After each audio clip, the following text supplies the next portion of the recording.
మొదటి ప్రాధాన్యత మనం ఆ లోతు భార్య ఇవ్వలేదు, కానీ అబ్రహాం ఏం చేశాడంట, ఆ ప్రాధాన్యతను ఇచ్చాడు. తన గుడారాన్ని వేశాడు.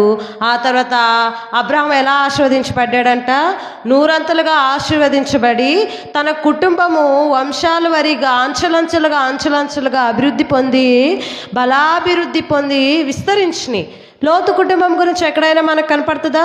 వాళ్ళ కుమార్తెలు ఆ లోతుతో పాపం చేసిన తర్వాత పాపముతో కూడినటువంటి సంతానమే మోయాబీలు, అమ్మోనీయులు.